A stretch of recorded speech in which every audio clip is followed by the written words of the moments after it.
sentuhan katanya. Yang sakit secara fisik Tuhan akan sembuhkan. Nah, saudara, yang kedua adalah Pak, pemain pujian penyembahan, ya, bagian pujian penyembahan ini sangat penting. Mereka sangat penting sekali di sini. Yang pujian penyembahan ini orang tim yang kedua. Yang ketiga adalah pembicara. Yang keempat adalah fasilitator, yaitu disebut sebagai sahabat. Ada sahabat-sahabat teman ini boleh bagi diri, para sahabat.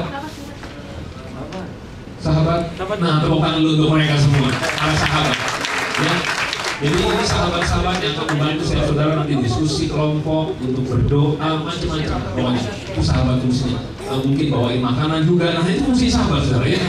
Kalau kita di Jakarta supaya cepat, jadi gini, peserta nggak boleh dia berdiri, sahabat ambil makanan bilang dia ambil semua makanan dibagi semua. Nah itu fungsinya sahabat. Ya. Terus apa lagi? Tadi gendongin, fasilitator, pembicara, pemusik, pendoa, peserta. Nah, saudara juga sangat penting.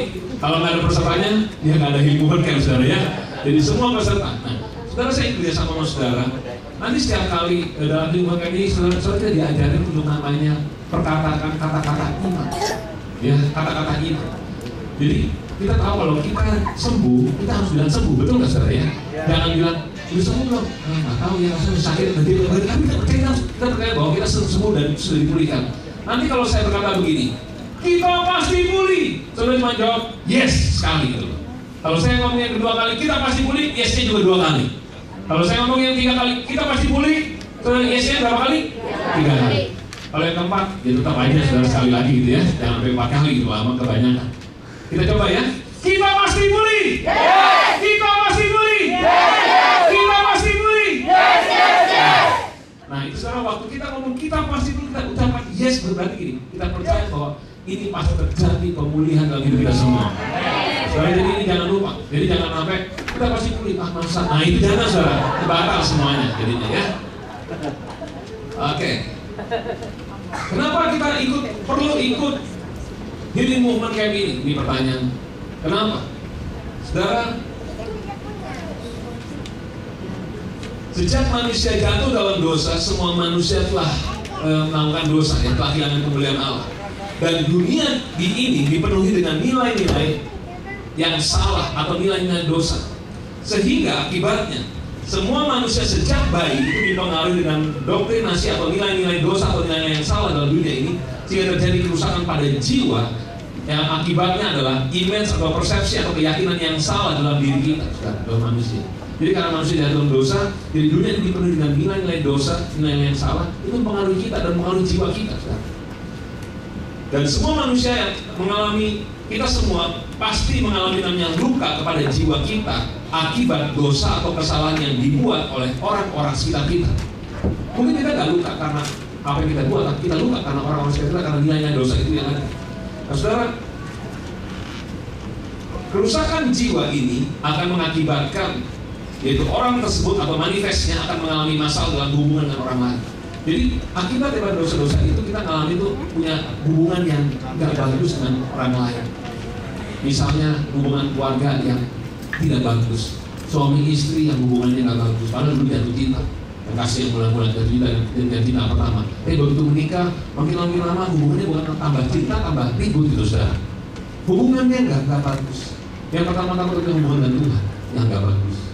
Kita orang Kristen katanya harus itu, tapi jujur ke gereja, bahkan maafkan saya, jadi pengerja, bahkan jadi pendeta, jadi gembala, jadi korayon apapun, tetap hubungannya nggak bagus sama Tuhan. Terus tidak bisa masukkan. Nah, jadi sekarang ini yang terjadi, hubungan kita dengan Tuhan nggak bagus. Kita ngaku orang Kristen, kita ngaku melayani, tapi jujur secara jujur, kenapa ya kok sama orang tua nggak bisa ini? Kalau Tuhan mau pimpin nanti.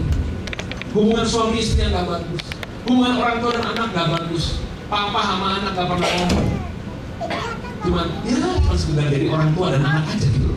Tapi gak ada hubungan, gak ada hubungan yang mesra. Papa sama anak cuma ngomong pah makan, pah tidur, pah pergi gitu doang. Gak bisa ngomong berdua, gak bisa seperti hubungan yang mesra sebagai satu keluarga. Juga dengan mama mungkin. Saudara, ini yang perlu dipulihkan. Terus apa lagi? Belum lagi yang sakit secara fisik, penyakit. Ini nggak selalu saudara ya, tapi kebanyakan penyakit konsultasi gigi itu migrain, kanker, apalagi jantung, itu tumor, itu banyak kan dari karena luka dari jiwa. Waktu jiwa seseorang luka, itu bisa mengakibatkan sakit penyakit pada fisik, pada tubuh. Terus lagi mengalami masalah dalam kehidupan, ya, dalam pekerjaan, berkat rasanya terhalang. Buat ini gagal, itu gagal, hidupnya terus pas-pasan. Padahal firman Tuhan berkata, sebab aku ini mengetahui rancangan-rancangan apa yang ada pada aku, kata Tuhan. Ya, demikian firman Tuhan untuk setiap saudara dan saya. Itu rancangan damai sejahtera, bukan rancangan kecelakaan, bukan rancangan yang jahat, bukan rancangan yang jelek, bukan sakit penyakit, bukan kemiskinan, tetapi rancangan yang memberikan kepada kita hari depan yang penuh dengan harapan. Tapi sebagai orang Kristen kita percaya sih dengan ayat itu, kita senang banget. Dalam kenyataannya, kenapa kok hidup saya seperti ini? Kenapa hidup saya kok nggak dipulihkan? Mana kemenangan itu? Kita dengar tahun itu mujizat dan kesembuhan yang kreatif, tapi kenapa nggak terjadi dalam hidup saya? Saudara, sebagai orang Kristen kadang-kadang kita jadi frustrasi, saudara. Betul nggak? Jadi nggak ada frustasi? Banyak. Oh, banyak. Kalau gitu ini movement ini pas banget untuk kita semua. Amin. Nah, yang tadi sebut banyak itu sangat penting sekali. Kalau kita ingin dipulihkan, kalau kita ingin disembuhkan, kuncinya dalam healing movement camp inilah keterbukaan. Keterbukaan langkah awal daripada pemulihan. Ya, kita katakan sama-sama ya. 1, 2, 3. Keterbukaan langkah awal dari pemulihan. Sekali lagi, keterbukaan langkah awal daripada pemulihan. Kasih tahu kiri kanan, keterbukaan langkah awal daripada pemulihan. Saudara ingin dipulihkan? Saudara harus terbuka. Gak ada yang lain, harus terbuka. Harus jangan tutupi, kita harus terbuka. Kenapa? Siapa di sini kalau yang sakit ke dokter? Ada yang enggak? Saya ke dokter, angkatannya gini. Nah, kan semuanya ke dokter pasti kan ya? Begitu sakit ke dokter. Nah, waktu saudara ke dokter, dokter bilang silakan duduk Pak atau Ibu. Terus dokter tanya gini, Bu atau Pak, sakitnya apa? Saudara ngomong nggak? Ngomong nggak? Terbuka kan gitu ya? Langsung bilang, ini dong, kan? Sekalipun itu sakitnya sangat memalukan, ngomong nggak? Ngomong supaya dokternya dengan cepat dan efisien, efektif. Oh, penyakit ini obatnya gitu loh. Nggak mungkin, Pak, sakitnya apa Pak? Dokter terbang sendiri, nggak pernah ngomong gitu kan? Betul nggak? Sekalipun dokter itu penyakit memalukan, pasti kita ngomong, aduh dok, sakitnya di punggung sini dok. Kenapa? Tuhan, pinggang, bukan apa? Itu misalnya, tetap kita harus ngomong kan? Nah saudara, kalau kita ingin dipulihkan sama Tuhan, saudara dan saya, kita perlu terbuka. Amin. Saudara, jadi healing kayak ini adalah ini general check up. Ya, jadi di sesi ini, nanti sesi besok yang kedua adalah tentang hati Bapa, ya. Father's heart, ya. Jadi hati Bapa. Di sesi ini Tuhan akan pulihkan hubungan kita dengan Bapa di surga. Dipulihkan. Hubungan kita dengan keluarga akan dipulihkan di sesi besok, di sesi kedua. Jadi besok jangan sampai terlambat.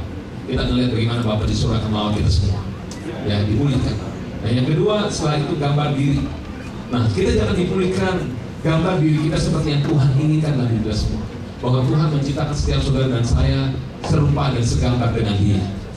Ya, jadi untuk berkuasa, menguasai muka bumi ini, memenuhi bumi ini.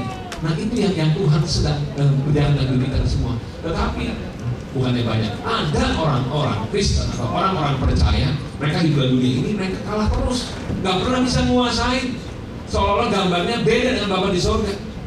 Nah, di sini Tuhan akan pulihkan gambar diri kita, supaya kita mengerti seperti apa sih Tuhan menciptakan kita semua. Lalu setelah itu selesai ya, hari Seninnya sesi yang keempat. Itu yang pertama tentang kebenaran. Nah, ini kita akan diajarkan bagaimana kita masuk tanah perjanjian. Tanah perjanjian bukan bicara soal